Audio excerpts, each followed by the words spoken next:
Bonjour tout le monde et bienvenue dans Ciné et Société, le podcast qui compare les œuvres littéraires et cinématographiques aux enjeux de la société actuelle. Et aujourd'hui, on va parler d'un film dont la première bande-annonce est sortie pendant le Super Bowl. Il a été diffusé pendant la mi-temps du match et le film sortira le 27 novembre 2024.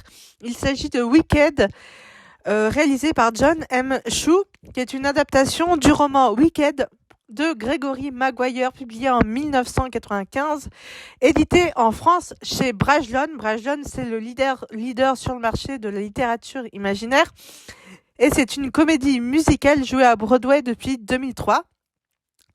Dans la version de Wicked de Gregory Maguire, on se concentre sur la véritable histoire de la méchante sorcière de l'Ouest, à savoir Elphaba, mais dans la version de John M. Chu, on va se concentrer sur les personnalités des deux sorcières, donc à savoir Glinda et Elphaba, qui sont respectivement jouées par Ariana Grande et Cynthia Erivo. John M. Chu, pour le situer un petit peu, il a déjà réalisé Crazy Witch Asian, qui était aussi une adaptation d'un roman. Donc il a l'habitude, il sait comment passer de l'écran à l'image et comment transformer tout ça, même au niveau des répliques. Donc en soi, il a l'habitude et c'est une forme de réécriture du Magicien d'Oz, en quelque sorte, car voici le pitch. Suite à une rencontre avec le merveilleux Magicien d'Oz, Elphaba et Glinda voient leur amitié et leur vie prendre des chemins très différents. Le désir inébranlable de popularité de Glinda se laissant séduire par le pouvoir, tandis que la détermination d'Elphaba à rester fidèle à elle-même et à son entourage aura des conséquences inattendues et choquantes sur son avenir. Leur aventure extraordinaire à Oz les verront finalement accomplir leur destin. De Glinda la bonne et Elphaba la méchante sorcière de l'Ouest.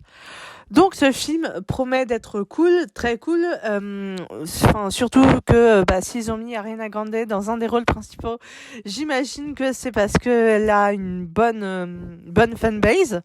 Ce film promet donc d'être très chouette, c'est une forme de réécriture du Magicien d'Oz mais du point de vue des femmes et on n'a jamais eu ça à ma connaissance. Si vous vous souvenez bien, en 2013, le réalisateur Sam Raimi avait proposé sa propre version de l'histoire du Magicien d'Oz, mais du point de vue vraiment masculin, avec le titre Le Monde Fantastique d'Oz, avec James Franco et Mila Kunis. James Franco qui jouait le Magicien d'Oz, Mila Kunis qui jouait la méchante sorcière de l'Ouest et Michelle Williams qui jouait du coup Glinda. Là, dans ce film, ça va clairement être un casting beaucoup plus jeune, donc j'ai vraiment hâte de voir ça. Est-ce qu'ils vont montrer la rencontre avec le Magicien d'Oz et si oui, qui le jouera ou alors est-ce que ce sera juste le point de départ de l'histoire et qu'ils vont pas le montrer?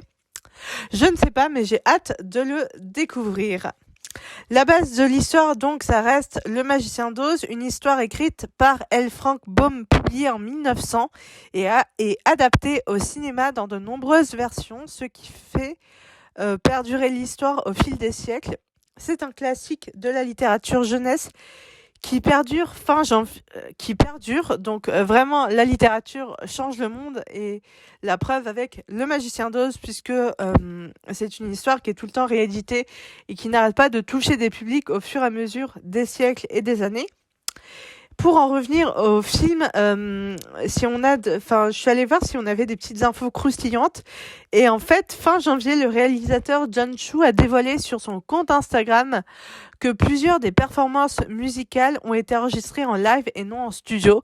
Donc ça promet, puisque je le rappelle, c'est une adaptation de la comédie musicale de 2003 qui se joue à Broadway. À Broadway depuis 2003, mais c'est aussi l'adaptation d'un roman très littéraire culte de Gregory Maguire. Vraiment, ça promet, j'ai hâte de voir ça. On aura donc le point de vue des deux sorcières, donc Glinda et Elphaba avant leur rencontre avec le Magicien d'Oz, ou peut-être après, on ne sait pas. C'est au réalisateur de bien faire les choses. Mais en fait, pour moi, c'est un peu comme un préquel. Personne ne l'a dit, du moins j'ai cherché.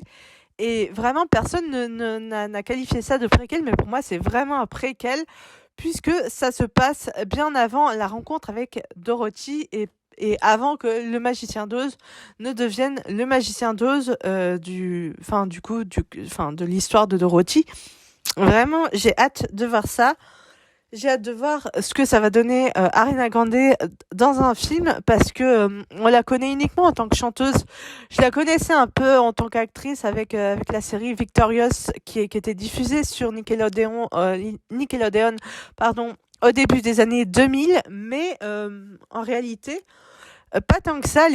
C'était une série sympa, mais en vrai Ariana Grande n'était pas vraiment exploitée. Elle n'avait pas un rôle très très important dans la série et et voilà, on pouvait pas la connaître plus que ça.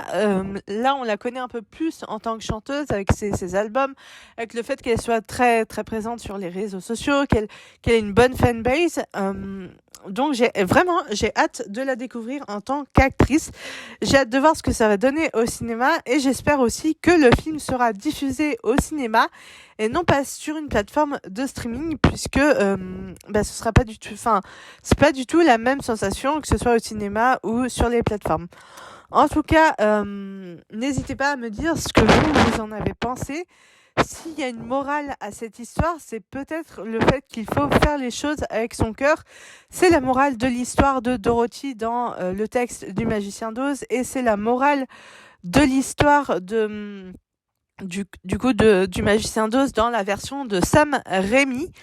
Donc vraiment, j'espère qu'il y aura cette morale-là dans ce film-là à la fin.